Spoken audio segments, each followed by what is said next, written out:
Carlos Losilla. Tautología y metacine. Los aromas de la posmodernidad. En estos tiempos que corren, cuando el mismísimo Steven Spielberg se empeña tenazmente en pregonar su vocación documentalista a costa, esta vez de la causa judía, ya nadie parece acordarse de que hace solo unos años el cine contemporáneo se dedicaba a recorrer unos derroteros muy distintos. El realismo, sea lo que fuere, no estaba de moda, y los usos y costumbres cinematográficos transitaban más bien los senderos de la repetición y la reproducción, la revisitación y el calco, el artificio y el déjà vu. De este modo, quienes ahora parecen tan afectos a las posibilidades imitativas del cine, a su capacidad testimonial, no siempre mostraron esta tendencia hacia la crónica verista, y mucho menos durante las vorágines posmodernas de los felices 80. Para seguir con el santón Spielberg, por ejemplo, resulta absolutamente imposible discernir dónde se encontraba su vena verité cuando ilustraba las variopintas vicisitudes de Indiana Jones en selvas y desiertos, o cuando aligeraba lagrimales ajenos mediante tiernos extraterrestres de diversa catadura y condición. Mandaban entonces la parodia amable, la mezcla de géneros y el vértigo de la narración, referencias del cine a su propio pasado. Y nadie parecía querer enfrentarse al universo estridentemente real que se desarrollaba a su alrededor. Así las cosas. Lo curioso del asunto es que las películas emblema del posmodernismo de los años 80 fueran precisamente las que menos se lo propusieron. Y, en este sentido, La Rosa Púrpura del Cairo, de P.U.R. Rose of Cairo, 1985. Es ya una referencia obligada aunque sea en su propia contra, pues aquí el futuro y descarnado cronista de maridos y mujeres, Osvaldo Sandwives, 1992, ostenta aún un talante juguetón, lúdico y proteico a pesar de su desgarro interno. Si el personaje cinematográfico Jeff Daniels es capaz de materializarse literalmente en la vida cotidiana de la camarera Mia Farrow, es porque en los 80 todo valía, como cantaba Kate Capshaw al principio de Indiana Jones en el Templo Maldito, Indiana Jones and the Temple of Doom, 1984, y las meras apariencias, incluidas las fílmicas, podían ser tan palpables como la mismísima realidad, hasta el punto de llegar a sustituirla. Todo esto viene a cuento, claro está, de que el posmodernismo cinematográfico de los 80, o llámese como se quiera, el hábito no hace al monje, puede hoy contemplarse en el fondo como una mera repetición de esquemas, un comentario irónico sobre el propio pasado del cine y los mecanismos que ha ido inventando a lo largo de los años. Y en eso Spielberg, entre otros muchos, no nos dejará mentir. Pero a la vez podemos y debemos referirnos a él, o a algunas de sus muestras como a una de las modalidades más útiles y fructíferas de lo que se ha venido en llamar cine dentro del cine. Como muy bien deja ya patente La Rosa Púrpura del Cairo, no hacía falta situar explícitamente ese concepto en pantalla, entendámonos. La película dentro de la película para percatarse de que el espectador de los años 80 parecía estar viviendo eternamente en un mundo de luces y sombras en perpetuo movimiento. Primera parte, un idealismo de la repetición. ¿Qué a dónde pretendo ir a parar? Pues a la proposición de partida según la cual lo que sucedió en la pasada década no fue otra cosa que la culminación de una larga tradición, la sublimación de lo que hasta entonces solo se había ilustrado mediante el artificio cariñosamente parodiado, en La Rosa Púrpura de El Cairo, en otras palabras, la conversión del concepto del cine dentro del cine en fundamento y razón de ser del cine mismo, y la promulgación de una ley no escrita según la cual ya no hacía falta mostrar una cámara o una pantalla en una película para que ésta pudiera hablar de cine. Hablar de cine. Cámaras y pantallas.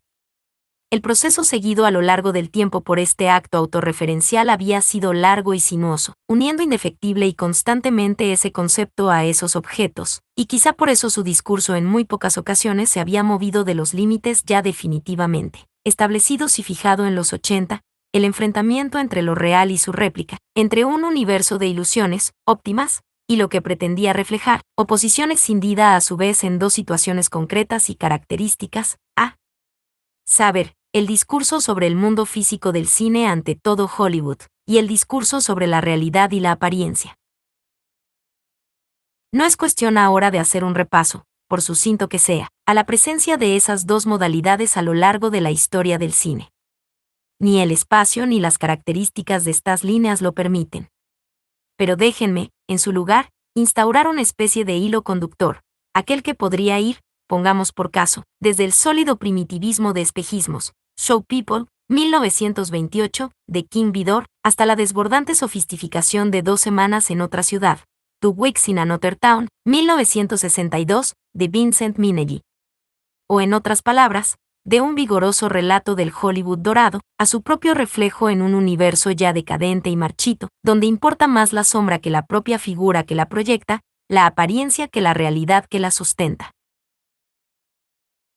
Esta línea alcanza su culminación, claro está, en la vorágine de los años 50, cuando están desapareciendo ya los últimos vestigios del clasicismo y el comentario superficial sobre el mundo del cine puede unirse con toda facilidad a la reflexión sobre lo que muestra y la manera de mostrarlo, sobre su propia condición de reproductor de apariencias y su relación con un mundo pretendidamente real que está pareciéndose cada vez más a aquellos que refleja. Si el clasicismo establecía una relación de poder dialéctica con la realidad, el manierismo otra denominación sin duda gratuita. Pueden sustituirla ustedes por la que deseen la aborda ya de igual a igual, pues el cine ha alcanzado ya ese estadio en el que, como ocurrió en su momento en todas las demás artes, su propio mecanismo de reproducción se revela, se autoexpone ante el espectador, como simple imitador de la naturaleza. De ahí que los años 50 sean especialmente pródigos en películas que hablan sobre el mundo de Hollywood desde un punto de vista no solo crítico o testimonial, sino también discursivo con respecto a las características del cine como arte tradicional. El crepúsculo de los dioses, Sunset Boulevard, 1950, de Billy Wilder, abre el fuego, pero le siguen un montón de reconocidas obras maestras, Cantando bajo la lluvia, Singing in the Rain, 1952, de Donen y Kelly, La condesa descalza, de Barefoots Contessa, 1954, de Mankiewicz, Ha nacido una estrella, A Star is Born, 1954, de Cukor, o incluso Cautivos del mal, The Bad and the Beautiful, 1952, otra vez de Minnelli, por citar solo las más excelsas. En esta películas en las que Hollywood se contempla a sí mismo desde dentro, lo que importa no es tanto el ácido retrato de un universo claustrofóbico como la lúcida comprobación de aquello, en lo que se ha convertido, un grupo humano aplastado contra unos decorados que son ya la razón de ser de su existencia, una sociedad endogámica que ha perdido el sentido de la realidad y se limita a vivir en un mundo de falso lujo, y de mentiras en el que ni siquiera ella misma cree, una tribu aparentemente autosuficiente que se alimenta en su vida cotidiana de aquello que ella misma se dedica a crear en su trabajo diario, es decir, pasiones desmesuradas, mitos ficticios, autoimposiciones asfixiantes. La realidad de Hollywood y la apariencia de las películas que produce, pues, se confunden en un único amasijo. Y lo que ocurre entonces es que el cine, como decíamos, empieza a tomar conciencia de sí mismo como arte. La vida es sueño, nada es real, y Calderón se convierte en Minnelli para ratificar que el arte de la representación, sea literatura, pintura, teatro o cine, no es otra cosa que la sombra de una sombra, lejos de la vocación más o menos objetivista esgrimida durante el clasicismo. Mayor de edad, y por ello ya lúcido y desengañado, el cine se pone así a la altura de sus hermanos y puede por fin contemplarse a sí mismo como lo que en realidad parece ser. Pero a la vez ese giro hacia su propia condición no puede ser más superficial. Preocupado por equipararse a las demás artes como creador de apariencias, se olvida de su propia especificidad como discurso y como dispositivo. Volvamos, sin embargo, a las películas citadas para acabar de aclarar las cosas. Y examinamos detenidamente la evolución de los protagonistas de El crepúsculo de los dioses. La condesa descalza, Ha nacido una estrella o 2 semanas en otra ciudad, por escoger 4 de las mencionadas. Personajes más o menos vírgenes al principio de los respectivos films que acaban mordiendo el polvo de la desilusión y el desengaño, víctimas inocentes destruidas no solo por el universo de odios y envidias en el que se introducen, inopinadamente, sino también por el mundo de apariencias y mentiras que se crean a su alrededor. La mera formulación de este itinerario ya resulta desmesurada, bigger than life. Es la eterna lucha del ideal contra la realidad, y la subsiguiente e inevitable derrota del ser puro e inmaculado en manos de la corrupción, el vicio y la injusticia. Así pues, como ocurría con el funcionamiento de sus mecanismos formales condenados a reflejar únicamente la sombra de una sombra, el reflejo de un reflejo. También los protagonistas de estas películas vienen a añadir sus desventuras a la ya larga tradición artística, del idealismo galopante, de la vida como valle de engañosas sombras que es a la vez un valle de dolorosas lágrimas, concepción mítica y arquetípica de evidentes raíces platónicas y judeocristianas. Actuando como metáfora de una existencia condenada al desamparo y a la muerte, los destinos de estos personajes se desarrollarían así en el marco de un mundo engañoso y cruel en el que nada es lo que parece. Y la ideología resultante ostentaría el estandarte de un idealismo acumulativo en el que el juego de espejo se multiplicaría hasta el infinito. El fenómeno del cine dentro del cine vería así paralizada la autoindagación sobre su propia naturaleza por culpa de un reflejo casi narcisista, aquel que le llevaría a hablar continuadamente de sí mismo sin en realidad hablar de lo que terminaría siendo únicamente pura e improductiva tautología. Segunda parte: el itinerario del descubrimiento. No resulta casual, entonces, que una de las películas más representativas de esta tendencia se titule precisamente Vida en sombras, 1948, ni que su tema sea el de la confusión entre la existencia cotidiana y el poder mágico del cine. Lo que sí ya es más extraño el que ese filme emblemático no sea norteamericano, sino español, y que además su año de producción se adelante un poco al de las muestras hollywoodienses que acabamos de exponer. Sin duda, la tipicidad tanto de la industria española de aquellos años como de la película en cuestión apuntan, en este sentido, más hacia la rareza de un iluminado que hacia una mayor madurez de la cinematografía española con respecto a la norteamericana, caso decididamente improbable en el contexto de cualquier época. Lo cierto, por lo tanto, es que hay que contemplar Vida en sombras como un caso aislado en el entorno español, sí, pero a la vez como un producto absolutamente típico de su época, sin distinción de nacionalidades o industrias, en lo referente al tratamiento del concepto de cine en cuanto lenguaje representativo sin más y en cuanto lenguaje específico. Por un lado, así, el film de Lorenzo Llobet Gracia transitaría los caminos antes expuestos, una visión idealista del cine con respecto a la vida. Pero, por otro, trascendería ese presupuesto, en su calidad de trabajo más o menos ajeno a la industria establecida, más o menos experimental, tendría la capacidad y la libertad suficientes para exponer esa visión idealista de un modo ya explícitamente referido al cine como tal, es decir, sin conexión alguna, o casi, con las demás artes de la representación, algo que sí ocurre en los films de Minnelli, Yucker o Wilder.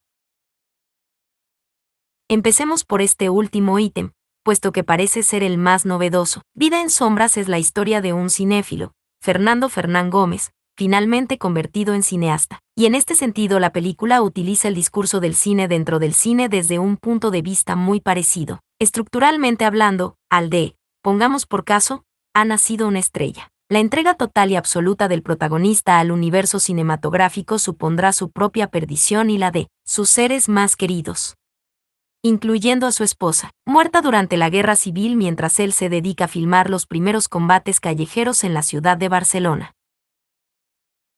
Sin embargo, y como puede comprobarse, hay algo que distingue a Vida en sombras de las demás películas que podrían comparársele. La exposición de ese conflicto básico no solo tiene lugar en una radicalización de la premisa argumental, la obsesión por el cine se convierte en la obsesión por ver cine y por filmar, con lo cual la confrontación entre apariencia y realidad se traslada al hecho físico y explícito de captar esa realidad y convertirla en apariencia, sino que esa misma radicalización llega a impregnar la propia puesta en escena hasta dotarla de un espesor puramente cinematográfico, que ya no le debe nada a ningún otro arte. Véanse, para ejemplificar esto, la escena en la que el protagonista nace a la vida y al cine, en una barraca de feria, durante los albores del mudo, o aquella otra en que se resume su noviazgo con su futura esposa por medio de las películas caseras que le dedica.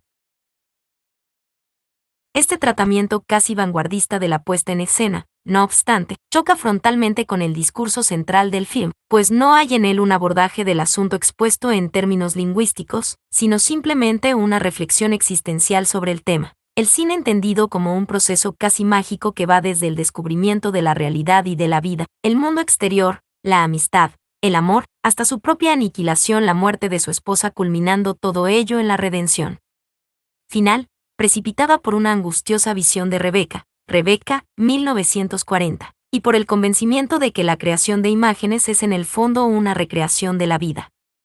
En la última escena, el protagonista se enfrenta a la realización de su primera película, y con ello parece purgar todos sus pecados, limpiar su culpa y alcanzar la paz. La conclusión pertenece, pues, a pesar de las apariencias, al mismo ámbito idealista que los films de Minetti o Mankiewicz. El cine sigue siendo algo casi inexplicable, una fuerza superior capaz de actuar sobre la vida de las personas a la manera de una revelación, como por imposición divina. Pero la variación añadida también tiene su importancia. El cine también puede estar físicamente en manos del hombre normal, y no solo de la maquinaria industrial /diagonal hollywoodense para el que la cámara puede convertirse entonces en la herramienta de un doble descubrimiento, el del universo circundante y el del propio interior humano. Vida en sombras demuestra así que el mecanismo fílmico del cine dentro del cine no tiene por qué someterse únicamente al reino de la tautología. Su propia capacidad transitiva, de apertura hacia el mundo, le muestra capaz de abarcar todo un abanico de posibilidades que, sin embargo, la cinematografía llamada comercial no empezará a explotar hasta mucho más tarde.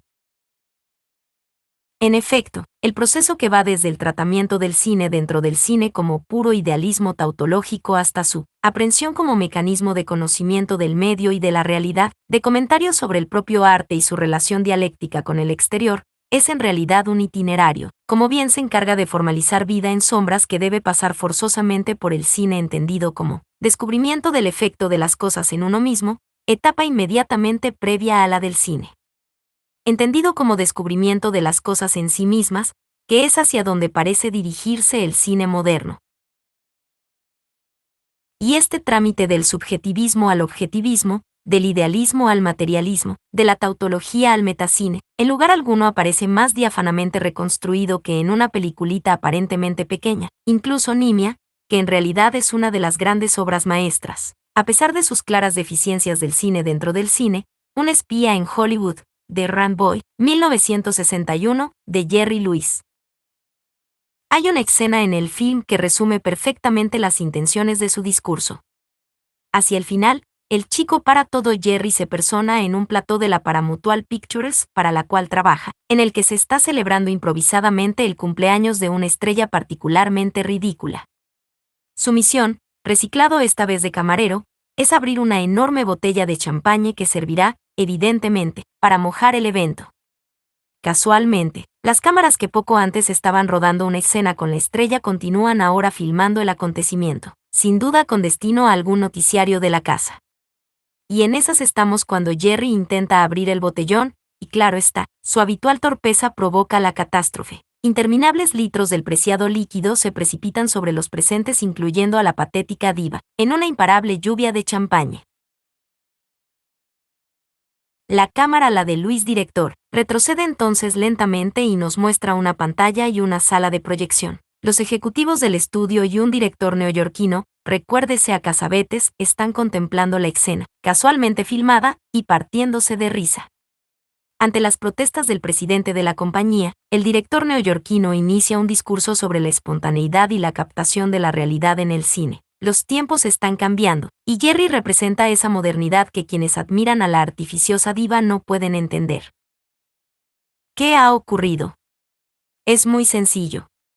Si Vida en sombras planteaba ya un interrogante básico sobre el futuro de la autorrepresentación del cine, entendido como tal, un paso más allá de la simple exhibición manierista, Un espía en Hollywood va mucho más lejos y se centra ya inequívocamente en el propio dispositivo fílmico. Ya no se pregunta si el cine puede descubrirnos la realidad, es decir, si es capaz de redimirnos del infierno de nuestras conflictivas relaciones con el mundo, sino simplemente si puede reflejar esa realidad, y si ese reflejo, a su vez, puede conducirnos a la esencia, no ya de nosotros mismos, sino de las propias cosas. Hay, pues, una verdadera proclama fílmica en esa secuencia lewisiana. El cine dentro del cine ya no es un hecho meramente tautológico, como ocurría con el manierismo de los 50, ni siquiera un arma de subjetivización idealista, como proponían ciertas vanguardias contemporáneas. En su calidad de instrumento de demostración metacinematográfica, debe, por el contrario, conducirnos a una clarificadora conclusión, la de que la revelación de la realidad por parte del cine no pasa por un acto de transformación mágica, como ocurría en Vida en sombras, sino por el simple contacto con su esencia, por estúpida y absurda que sea. La mostración del cine en el interior del cine alcanza así el estadio de la modernidad, de la simple tautología convertida en metacine. Epílogo: el vendaval del nuevo realismo. No es de extrañar, así, que los aromas posmodernos acabaran ahogando un poco esta libertad experimental, ni que películas como La Rosa Púrpura de El Cairo, calidades aparte, supusieran una vuelta atrás en las posibilidades metacinematográficas del cine dentro del cine. No estaba el horno de los 80 para bollos rosellinianos. Los resistentes han tenido que refugiarse en la más pura radicalidad, y da ahí que las películas que intentan hablar sobre el cine hayan debido renunciar incluso a la representación del propio cine en la pantalla. Es el caso, en plena década del vacío, de Sans Soleil 1983, la obra maestra de Chris Marker sobre la capacidad del cine para salvaguardar la imagen y la memoria. Pero es el caso también de Zendeji Badigarich, y La vida continúa, 1992, de Abbas Kiarostami, y de El sol del membrillo, 1992, de Víctor Erice, sendas reflexiones sobre el cine y su relación con la realidad en las que el fenómeno del cine dentro del cine se ve obligado a limitarse al nivel intratextual. Estos nuevos aires prorrealistas que parecen invadirnos y que mencionábamos al principio, conseguirán, pues, sacar a la profundización metacinematográfica de ese gueto minoritario y experimental, para volver a incluirla en el por otra parte esquivo género del cine dentro del cine? O quizá este último deberá seguir limitándose a la tautología del autoanálisis y la reflexión más específicas. En cualquiera de los dos casos podrán surgir buenas películas, pero solo en el último el cine contemporáneo habrá sabido valerse de una coyuntura determinada para sumergirse, quizá de una vez por todas, en sus propios mecanismos de representación.